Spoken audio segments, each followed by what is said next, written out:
J'ai lu pas mal de choses sur internet à propos des nouvelles RTX 5000. Alors, qu'est-ce qui est vrai entre les cartes qui brûlent, entre les pénuries volontaires, entre les scalps et autres? Eh bien, on va faire le point ensemble. Commençons par la disponibilité, qui est le problème majeur de ces cartes graphiques. J'entends beaucoup parler de pénuries volontaires créées par Nvidia pour susciter la hype autour des nouveaux produits.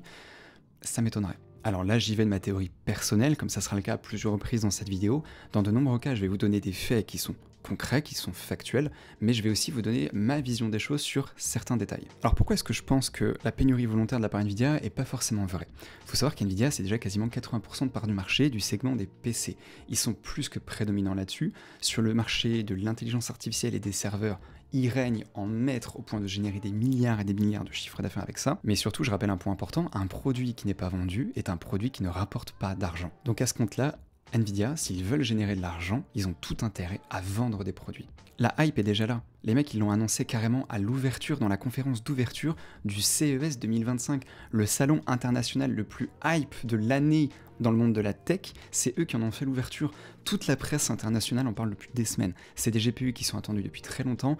Les gens avaient déjà envie du produit. Donc j'ai aucune source, bien entendu, qui confirme ou infirme que Nvidia a volontairement créé cette pénurie pour accentuer la hype, mais je trouverais ça étonnant. D'autres vont parler du nouvel an chinois pour justifier le problème de pénurie sur les cartes graphiques. Selon moi, c'est pas vrai. Oh, ça va tirer à balles réelles dans les commentaires.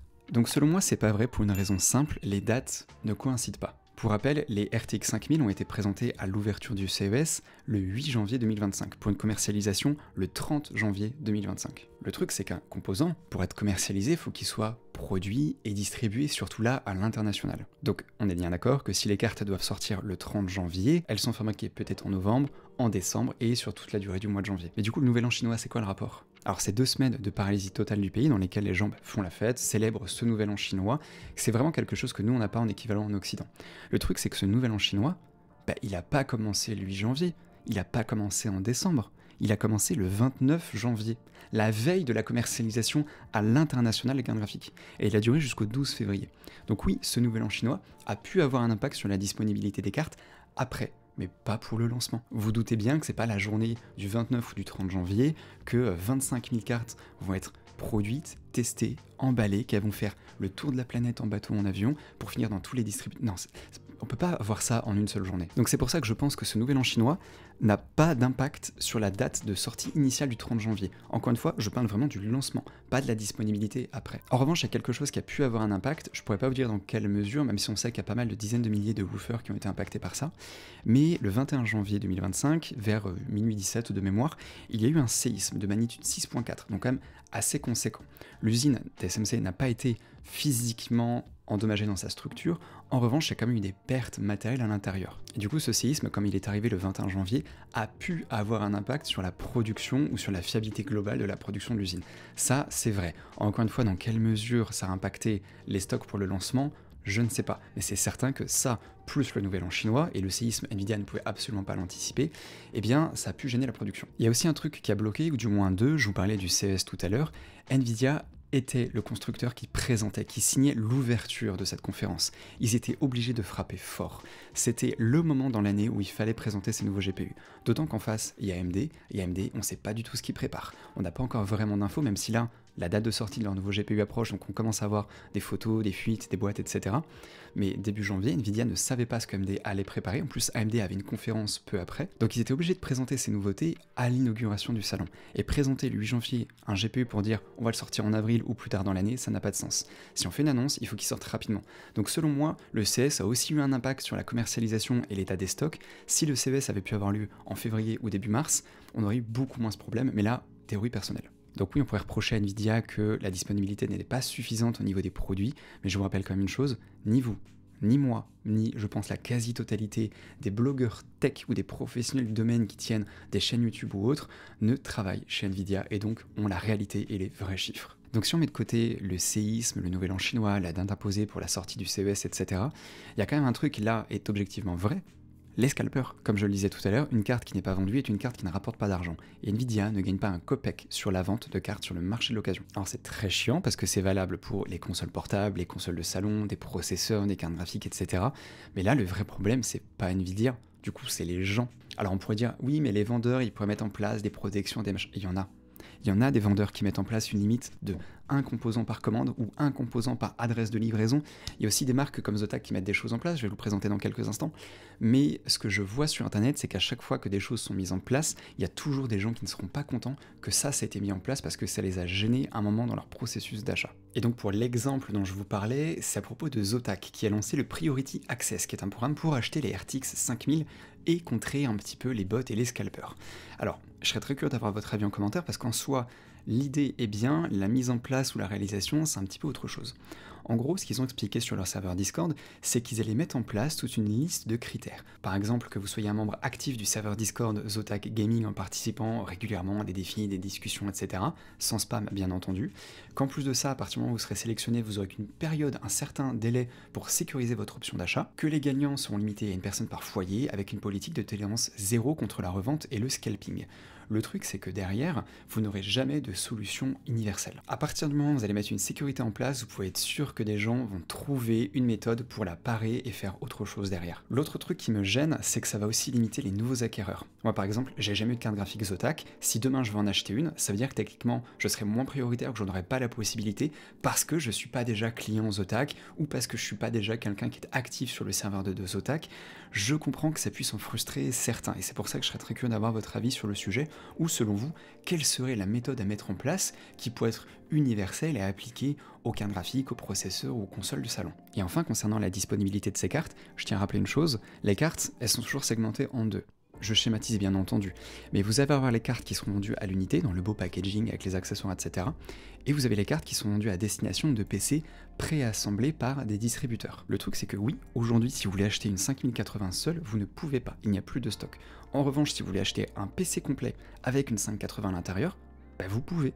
Donc il y a une pénurie, certes, mais pas une pénurie totale. Il y a plein de PC aujourd'hui, au moment où je tourne cette vidéo, au moment où vous regardez cette vidéo, qui sont en stock, et je vous mets d'ailleurs des liens dans la description, avec une RTX 5080 ou 5090. Alors oui, je vous l'accorde, c'est pas un GPU que vous pouvez acheter seul et mettre dans votre PC, mais il y en a. Mais maintenant, passons au point suivant, les brûlures. Ça vous a certainement pas échappé si vous êtes connecté sur internet ou sur quelques sites tech ces dernières semaines, il y a eu des cas relevés de brûlures au niveau de la carte graphique ou du câble d'alimentation. J'aimerais revenir un petit peu là-dessus. Alors c'est déjà des choses qu'on avait sur les 4090, c'était quelque chose qui est très connu d'ailleurs, qui s'améliore avec le temps, mais il faut quand même faire attention à trois choses. Quand vous voyez un cas de brûlure sur internet, en règle générale, c'est le même cas qui va être repris par toutes les chaînes YouTube, toutes les miniatures de vidéos, tous les articles de presse, etc. Donc on a l'impression des fois qu'il y en a beaucoup, mais en fait souvent c'est le même cas qui est repris des centaines de milliers de fois sur tous les blogs tech du monde. Donc ça à quoi il faut faire attention, c'est bien à dissocier ces problèmes. Parce que selon moi, il y en a trois. Le premier, c'est les pannes. Ça peut arriver. Il y a de vraies pannes, c'est un problème qui est connu, il n'y a aucun souci avec ça, du moins aucun souci pour accepter que c'est quelque chose qui existe. Sauf que selon moi, les vraies pannes sont minoritaires. Deuxième cas, le bad buzz.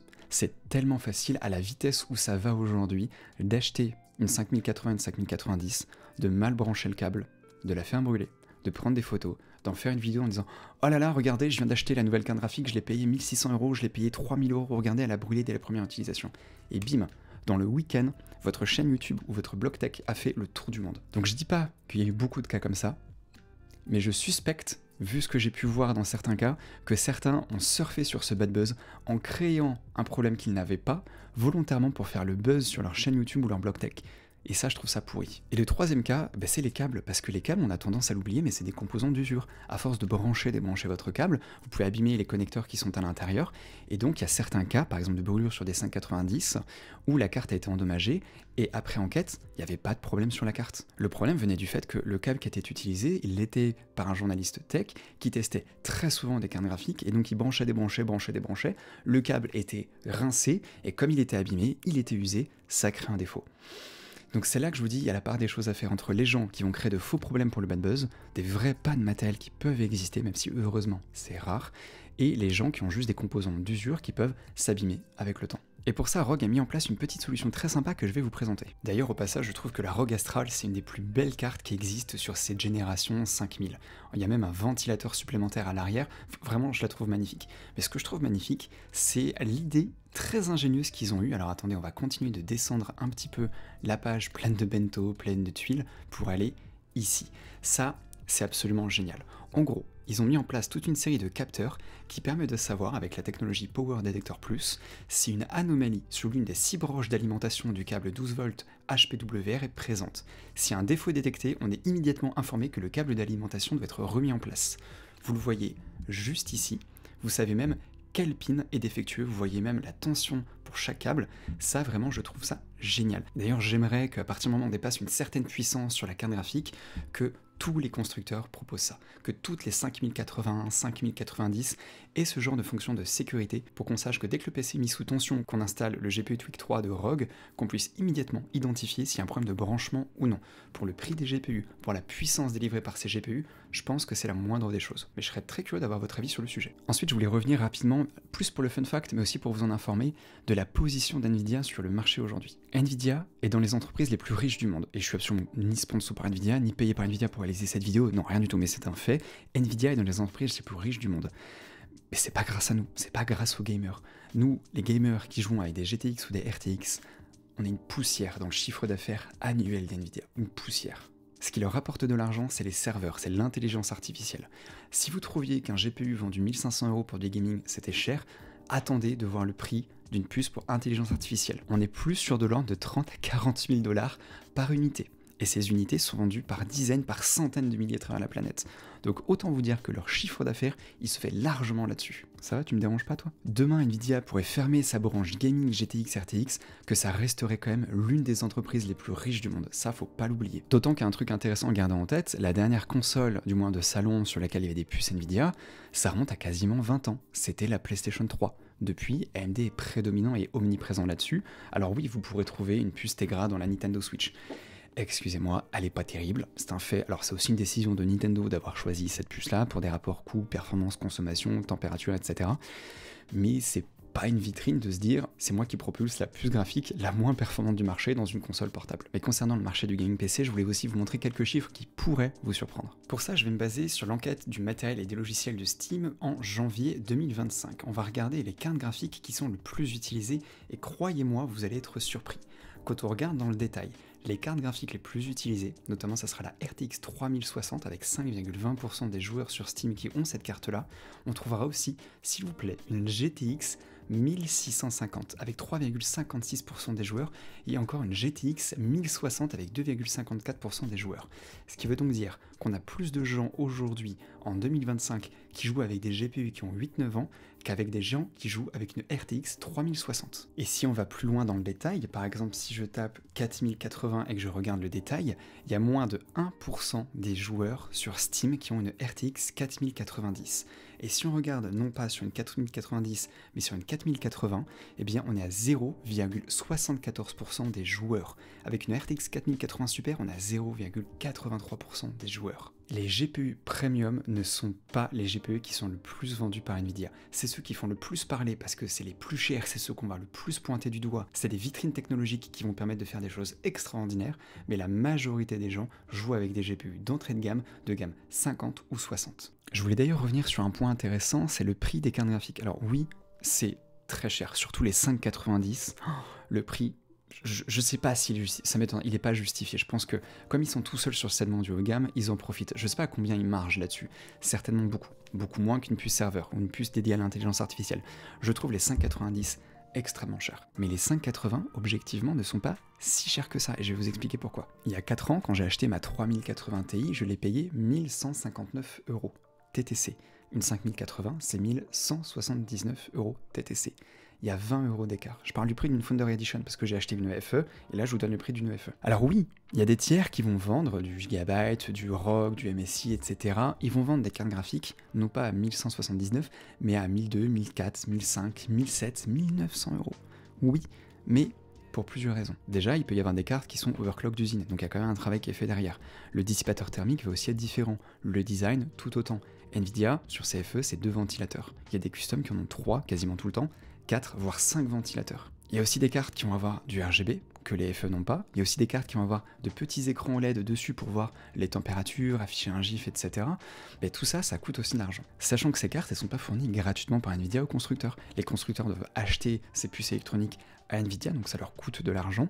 Ils doivent aussi faire un peu de recherche et développement, créer un design autour de la carte, la vendre et se faire aussi une marge là-dessus. Donc factuellement, quand vous mettez tout ça bout à bout, oui, les cartes custom sont plus chères que le FE, mais c'est normal. Pour qu'elles soient moins chères, il faudrait qu'Nvidia les propose moins chères, ou alors que tout le monde réduise un peu ses marges. Mais comme on n'a pas d'infos là-dessus, je peux pas vous en dire plus. Et enfin, le dernier point, celui qui va être le plus critiqué, je pense, dans cet espace commentaire, les fausses images. Alors là, vous êtes certainement en train de lever un sourcil en disant « Mais de quoi il parle ?» Ce que je vois énormément dans les espaces commentaires sur les réseaux sociaux, les blogs tech, etc., c'est que des gens disent ne pas vouloir acheter les RTX 5000 parce qu'ils ne veulent pas jouer avec de fausses images. Selon moi, c'est un faux problème. Là, on rentre plus dans un débat philosophique que technique. En gros, si vous avez raté l'info, les RTX 5000 ont mis en place une nouvelle technologie qui est incluse dans le DLSS 4 qui permet de faire de la génération multi-image et donc d'utiliser l'intelligence artificielle pour intercaler des images pour gagner de manière considérable en fluidité.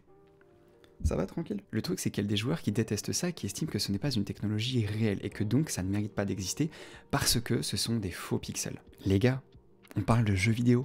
C'est déjà pas réel de base. C'est déjà des pixels qui sont calculés par un CPU, par un GPU, par des composants électroniques. Donc vous me parlez de choses qui n'existent pas dans quelque chose qui n'existe déjà pas. Surtout qu'à côté de ça, les gens qui critiquent le plus dans ce que j'ai vu la génération multi-image, qui est cette grosse nouveauté du DLSS 4 et des générations 5000, adorent le DLSS. Je tiens juste à rappeler une chose, si vous n'aimez pas l'intelligence artificielle pour la génération multi-image avec le DLSS 4, dans ce cas-là, vous ne jouez pas avec le DLSS du tout. Parce que le DLSS, ça consiste justement à ajouter des faux pixels. Si vous utilisez le DLSS, c'est justement ça l'intérêt. Vous allez jouer par exemple en 4K, avec une image qui sera mise en 1080p, qui sera mise à l'échelle avec des pixels qui vont être créés par l'intelligence artificielle, pour vous faire gagner en performance avec le moins d'impact sur la qualité visuelle. Vous avez déjà des faux pixels, et ces faux pixels, vous les avez depuis l'existence même du DLSS et de la mise à l'échelle. Donc si vous êtes contre la génération multi-image, ça veut dire que vous êtes contre le DLSS, et contre toutes les technologies qui permettent de gagner en performance. Encore une fois, on rentre plus dans la philosophie, dans la technique. Je comprends des fois l'idée de se dire, je veux pas utiliser des artifices pour gagner en performance. Je veux que ma carte graphique brute me balance 240 fps en 4K avec du ray tracing. Oui, mais pas en 2025. Puis pareil, si on parle de choses qui sont pas tout à fait réelles, le ray tracing, c'est pas de la vraie lumière. Et le ray tracing, c'est un rebond de 2 rayons, là où le pass tracing de mémoire, c'est un rebond de 8 rayons. Donc le pass tracing va être beaucoup plus joli, beaucoup plus fidèle que du ray tracing. Est-ce que le ray tracing, c'est une fausse lumière vis-à-vis de la lumière naturelle, vis-à-vis de quelle autre source de lumière, vis-à-vis de ce qu'on avait avant le ray tracing? Vous voyez, là on peut rentrer très très loin dans le débat. Donc pour moi, ce débat sur les RTX 5000 et la génération multi-image, les faux pixels, etc., c'est pas vraiment légitime. Donc je pense qu'on a fait le tour, n'hésitez pas, et je serais très curieux de connaître votre avis d'ailleurs dans l'espace commentaire sur la génération multi-image, sur le scalp, sur les prix, sur les brûlures, parce que c'est vrai qu'il y a beaucoup de sujets qui sont sensibles, mais comme on l'a vu au travers de cette vidéo, selon comment on observe ces cas, on n'a pas forcément la même vision. Sur ce, je vous dis à très bientôt, c'était Noix de Citron.